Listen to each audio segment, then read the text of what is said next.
Before the scandal, Ned Fulmer was the golden boy of YouTube's wholesome era. One-fourth of the Try Guys, the BuzzFeed-born group known for chaotic experiments and unfiltered humor, he carved out a brand as the wife guy. Every video, every interview, every podcast appearance had one recurring theme: how much he loved his wife, Ariel. Fans ate it up. He wasn't just funny. He was relatable, the picture of the supportive millennial husband, the guy who proved that internet fame didn't have to destroy family life. When the Try Guys branched off from BuzzFeed and built their own company, their success exploded, and so did Ned's image as the doting partner. But that very image, the foundation of his entire persona, would soon become the reason for his downfall. Because behind the scenes, that perfect picture was already starting to crack. It all began quietly. A few curious Reddit posts, a handful of screenshots, and whispers that something just didn't add up. Fans who had followed the Try Guys for years started to notice something strange. Ned wasn't appearing in new uploads. Certain scenes felt awkwardly edited, group photos seemed cropped, and his usual on-screen energy had suddenly vanished. Within days, fans turned detectives were combing through every frame, every TikTok, every behind-the-scenes post for clues. Rumors spread that the beloved wife guy was hiding something, and the online conversation exploded when a blurry photo surfaced. Ned Fulmer, seen getting very close with one of his employees during a night out in New York. The internet didn't need confirmation. It connected the dots almost instantly. The man who built an entire persona around devotion to his wife was now the center of a cheating scandal. Once that photo hit social media, chaos followed. Within hours, Twitter threads, TikToks, and Reddit deep dives painted a clear picture of what happened. Fans were shocked, not just by the affair itself, but by how deeply betrayed they felt. Ned wasn't just any influencer. He represented the good guy husband in an industry full of scandals. His brand was loyalty, stability, and family values, everything his actions had just contradicted. As clips resurfaced of him gushing over Ariel, fans realized they had been unknowingly watching a double life play out on camera. The memes came fast, but the heartbreak hit harder. For a community that had grown up trusting the Try Guys, this wasn't just drama. It felt like the internet's version of finding out your favorite couple was never real to begin with. And when the truth finally came out, the fallout was bigger than anyone expected. When the Try Guys finally broke their silence in September 2022, the tone was nothing short of shocking. Gone were the usual laughs, the upbeat energy, the signature Try Guys chaos. Instead, the team released a short, somber statement confirming that Ned Fulmer was no longer part of the group. No long explanation. No finger-pointing. Just a few carefully chosen words that said everything they didn't have to. Fans immediately understood what this meant. The rumors were true. Within hours, social media erupted. People who had grown up watching the group felt blindsided, confused, and even heartbroken. For years, the Try Guys had stood for authenticity, friendship, and loyalty. Watching that foundation crumble in real time was like watching a piece of YouTube history fall apart. Ned followed up with his own apology on Instagram, admitting to a consensual workplace relationship and saying he had lost focus on what mattered most. But by then, it was far too late. The internet had already made up its mind. Sponsors quietly distanced themselves, fans unfollowed in droves, and the group scrambled to rebuild their reputation while editing Ned out of upcoming projects. Old videos were re-uploaded with blurred frames and awkward cuts to remove his face entirely, a visual symbol of just how deep the betrayal ran. Overnight, Ned Fulmer went from being the face of the perfect husband to a cautionary tale about how fast an empire built on image can collapse. And for the Try Guys, the fallout wasn't just emotional. It was financial, personal, and public. They weren't just losing a colleague. They were losing the story that had made them who they were. After that, he vanished. Or at least, that's what everyone thought. After his public downfall, Ned Fulmer seemed to vanish completely. For nearly 3 years, his once busy social media accounts went dark. No videos, no brand deals, no public appearances. It was as if he'd erased himself from the internet entirely.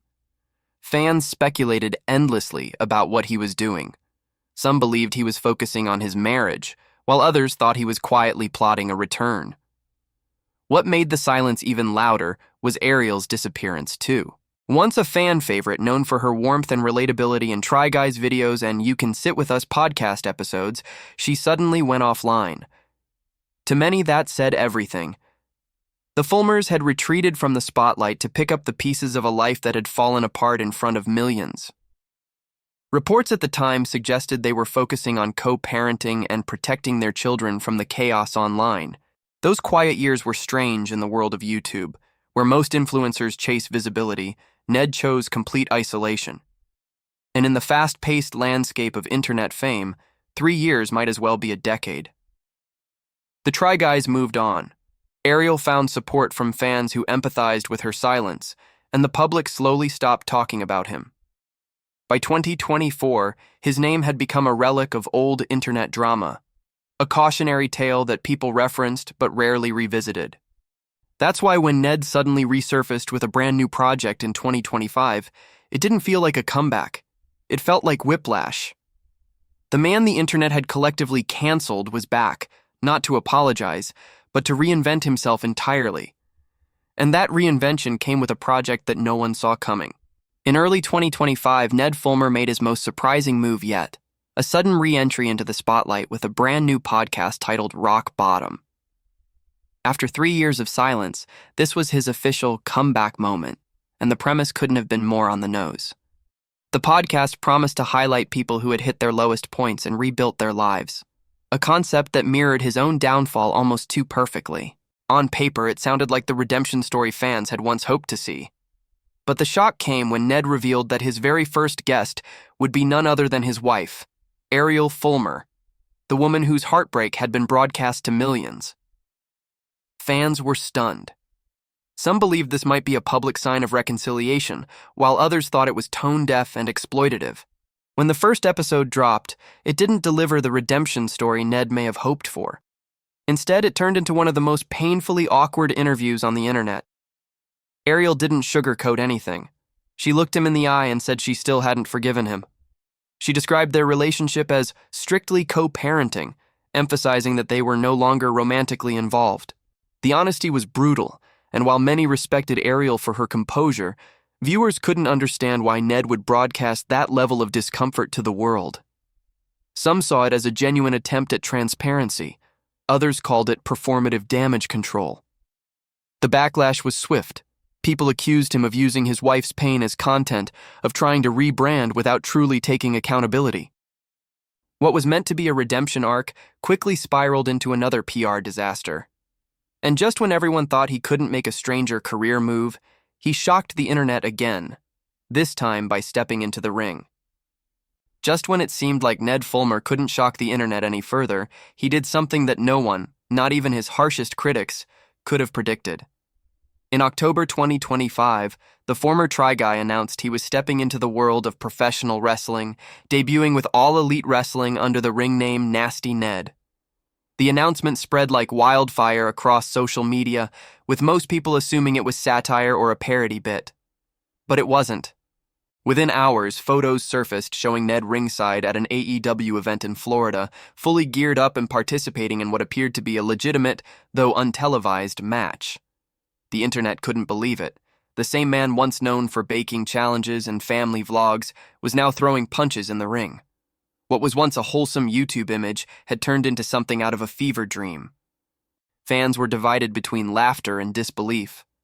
Some joked that he was trying to copy the Logan Paul playbook, turning controversy into entertainment, while others felt the whole thing reeked of desperation.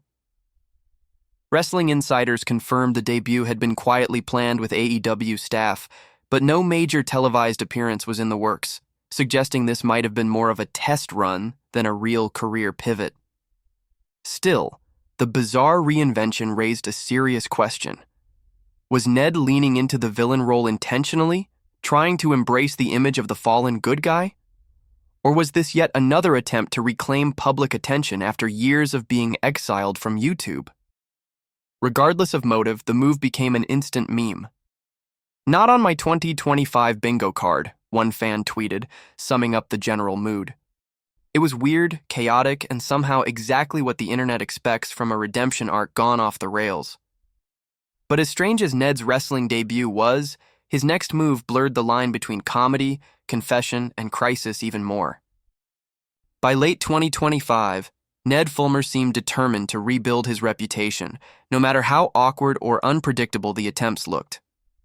After his wrestling debut, he went full throttle, promoting new Rock Bottom podcast episodes, teasing his first-ever stand-up comedy sets, and hinting that even more projects were on the way. But instead of applause, every post became a magnet for criticism.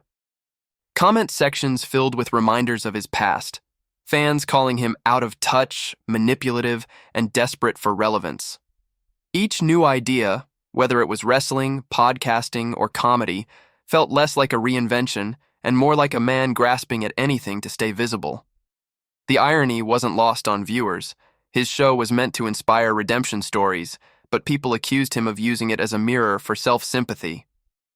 What could have been a second chance became yet another reason for the internet to roll its eyes. Meanwhile, Ariel remained the quiet center of the storm. She confirmed that she and Ned were only co-parenting and that forgiveness wasn't on the table, a fact that spoke louder than any statement he could make. Fans took her honesty as proof that Ned's redemption narrative was more illusion than reality. To make matters worse, he kept his Instagram comments open, a decision that turned every post into a battlefield. Under photos of him smiling or promoting his show, fans flooded in with reminders of betrayal, broken trust, and hypocrisy. The same followers who once adored him now dissected every move, every caption, every attempt at humor. And as the backlash grew, one truth became impossible to ignore. You can't rebuild credibility in the same space where your downfall became public. So where does Ned go from here? Is he chasing forgiveness, fame, or just refusing to fade quietly into obscurity? In the end, Ned Fulmer's story isn't just about a cheating scandal. It's about the cost of building a public image too perfect to be real, and what happens when that image shatters. From the YouTube golden era to the internet's collective cancel button, his fall shows how quickly admiration can turn into outrage. His comeback attempts, whether through podcasts, comedy, or even wrestling, seem less like reinvention and more like desperation. Maybe Ned truly wants redemption, or maybe he's still chasing relevance in a space that's already moved on. Whatever the truth is, one thing is certain. Rebuilding trust online is almost impossible once the illusion breaks. Because once the internet stops believing in you, there's no edit strong enough to bring you back. Thanks so much for watching. If you enjoyed this deep dive, make sure to hit that subscribe button and turn on the notification bell so you never miss the next upload. And don't forget to drop a like and share your thoughts in the comments. It helps the channel grow and lets me know what stories you want covered next.